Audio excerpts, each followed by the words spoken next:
ልጅ ጋር ምናምን እያጣሉ ይኸው ሚዲያቸውን አስብተው የትየለሌ ደርሰዋል። ስለዚህ ተስፋዬ ተናግሯል። እዚህ ካናትሽ ላይ እንደዚህ ወደታች እያየሁሽ እኔ የምታስቢውን አውቃለሁ። ገና ከፍሬሽ ሰላም ጤና ይስጥልኝ ውድ የተከበራችሁ ቤተሰቦች ማለት ነው። እንግዲህ መግቢያው ላይ እንደሰማችሁ ተስፍሽ እንዲህ ወደታች እያየውሽ ከንፈሪ ሲንቀጠቀጥ ምን እንደምታስቢ ወይም ደግሞ ምን እንደምታወሪ እንዲሁ እገምት ነበረ። እኔ ተስፍሽ ያኔ ስንገናኝ ጃጎል ላይ በጣም እየገመትኩሽ እየመረመርኩሽ ነበር፣ አንቺ ግን አታቂም ነበረ እያለ ነው። አያችሁ አይደለ? የሰው ልጅ ክፋቱ እዚህ ጥግ ድረስ ነው።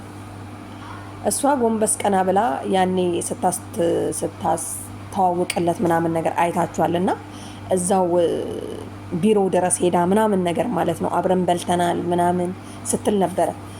ዱባይ ላይም ተገናኝተው ቤቷ ድረስ ምናምን ሄዱ እንደጋበዘችው ስታወራ ሰምታችኋል ከዚህ በፊት ማለት ነው። በጣም የገረመኝ ነገር ምን እንደሆነ ታውቃላችሁ? ዲጄን ታውቁታላችሁ፣ አብረሽን ታውቁታላችሁ። አብረሽ የቄራው ማለት ነው። ከዛ እነኚህ ሶስቱ ቲክቶከር ናቸው። አብረሽ የቄራው ድሮ እኔ ራሱ ፌስቡክ ላይ ነበረ የማውቀው እና ምንድን ያለው እኛም እንደነሱ በግ ሆነን ቢሆን ኖሮ ፈምሰን ነበረ፣ ግን በግ አንሆንም። ምክንያቱም የመዳም ቅመሞች በጎች ናቸው፣ የተጠሩበት ቦታ ይሄዳሉ። ለምናችሁ እኮ ነው የምትገቡት፣ ለምናችሁ አልቅሳችሁ ነው የምትገቡት። ስለዚህ የመዳም ቅመሞች በግ አትሁኑ ባለው ነው እንግዲህ ተስፍሽ የመዳም ቅመምን እየሰበሰበ እንግዲህ በቤታችሁ ስሩ። በነገራችን ላይ ተስፍሽን አድንቄዋለሁ፣ ምክንያቱም እየሰራ ያለው ነገር ጥሩ ነው።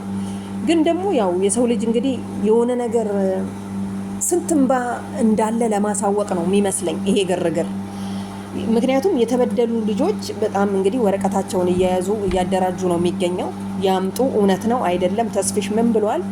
ማንም ሰው ይጠይቀኝ፣ የምጠየቅበት መንገድ ካለ ቲኬቲን ቆርጬ እመጣለሁ ብሏል ማለት ነው። ምን ያህል እውነት ቢኖረው ነው? በነገራችን ላይ አንድ ሰው እኮ የሆነ ነገር ሲሰራ ብቻውን አይሰራም። አስቦበት ረግጦት አልሞበት ስንት አመት ፈጅቶበት ነው። ተስፍሽ አሁን ሀቢባን ለማጋለጥ የተነሳው በጣም ብዙ ጊዜ ፈጅቶበታል። እንዴት አድርጌ ነው በየት መንገድ ሊያዛት በየት በኩል ምናምን ነገር በሚለው ማለት ነው።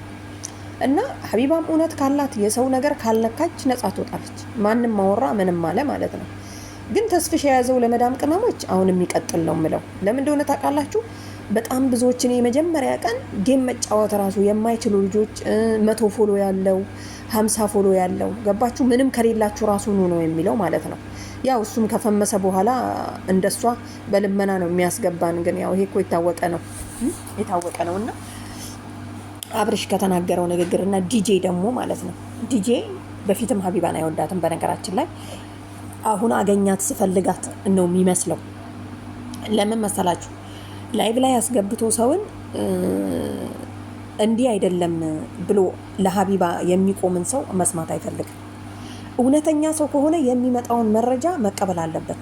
ከተቀበለ በኋላ ኖ ይሄ አይደለም ብሎ ሌላ ተከራካሪ ደግሞ ሲመጣ ነው አብሮ መሆን ያለበት እንጂ ዲጄ እኮ ሌላ ነገር መስማት አትፈልግም። ዝም ብለህ ታሽቀነጥራለህ። እንደዚህ መሆን የለበትም። በቃ ሰው ላይቭ እስከገባክ ድረስ የሰው የፈለገውን ስሜት ማውራት ይችላል። እኔ አሁን ስለ ሀቢባ በልመና ነው የምታስገባው ለምትለው ነገር አዎ በልመና ነው ብዬ ልመሰክር እችላለሁ። ገባክ?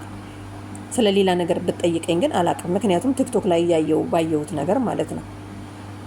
እና ምን ለማለት ፈልጌ መሰላችሁ? ያው የወደቀ እንጨት መጥረቢያ ይበዛበታል በሚባለው መንገድ ነው እንግዲህ አሁን እየሄደ ያለውና በጣም ያሳቀኝ ፓርት ተስፍሽ እንዲህ ቁልቁል እንዲህ እያየውሽ አለ። እንዲህ እያየውሽ የምታስቢውን አውቃለሁ። ከንፈርሽ ሲነቃነቅ ምን ለመናገር እንደፈለግሽ አውቃለሁ። አያችሁ? ያኔ ለካ እንደዚህ ትከሻዋ ላይ አድርጎ እየደባበሰ ማስታወቂያ እየሰራ ነበር ማለት ነው።